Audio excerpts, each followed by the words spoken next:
kabusing! Welcome back to my vlog!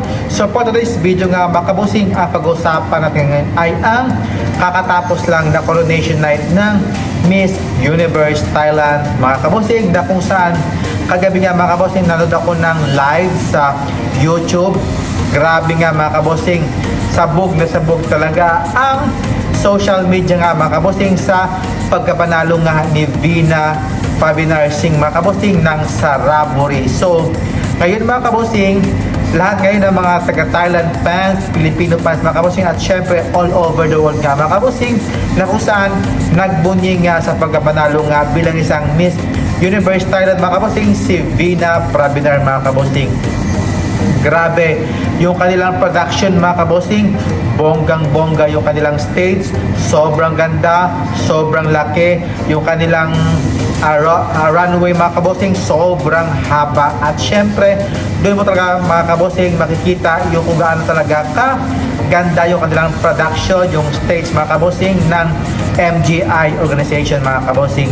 Doon nga yung ginanap sa MGI Hall mga kabosing, at syempre ayan na nga mga kabosing, at nag-first runner-up nga dyan si Kontip Mahanakon na si Preo, at syempre yung nag-second runner-up naman si Pokit, at syempre yung nag-third dyan mga kabosing yung dalawa from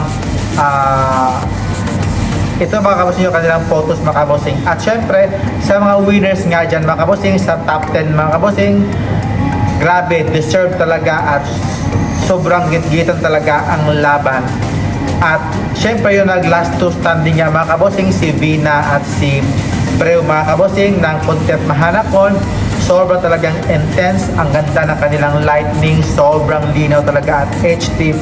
At syempre yung tinawag nga yan si Saraburi bilang isang Miss Universe Thailand mga kabosing, na siya na nga ang magko-compete this coming November sa same country mga kabosing sa Thailand. Grabe, buksaan na talaga mga kabosing. I'm sure mga kabosing si Vina nito sa Miss Universe makakakanto sa top 5 mga kabosing, spot siya sa top 5 talaga mga kabosing. Sobrang talagang gitgitan talaga ang laban. At syempre kung si Atisa mga kabosing, may laban nga ba itong si Vina kay may laban niya ba itong si Atisa kay Vina? Well mga kabosing, alam naman natin mga kabosing na ang lakas talaga ni Vina, at syempre hindi rin dyan magpapakabog si Atisa manalo. Syempre todo workout siya sana, at syempre magpapayat siya, magpa-sexy mga kabosing, at syempre yung kanyang materials na gagamitin sana ay maganda mga kabosing. Yung kaniyang make-up, yung kanilang wardrobe, syempre yung kanyang ayos mga kabosing, sana i-level up pa mga kabosing ni Atisa manalo. Ganyan, para matalbugan niya itong si Vina Prabinar mga kabosing, na kung saan nangunguna lang nga siya mga kabosing sa survey niya ng mga vloggers nga sa Facebook page or sa mapa YouTube man mga kabosing. Kasi grabe talaga mga kabosing kagabi yung labanan mga kabosing.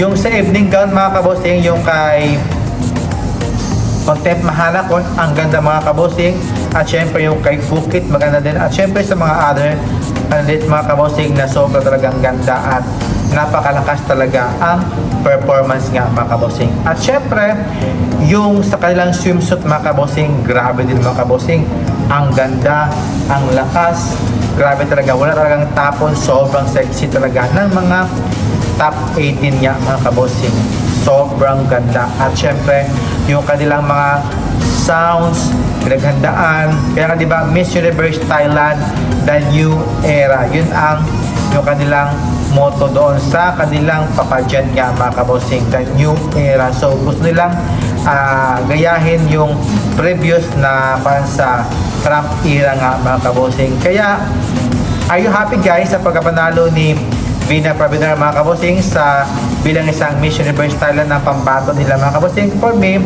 deserve naman talaga mga kabosing na makulunahan, kasi 4 times na siyang sumali, at sana at kakagabi nga lang mga kabosing yung kanyang moment na nga, at siya na nga ang naging Miss Universe Thailand. Kahit hindi siya pure na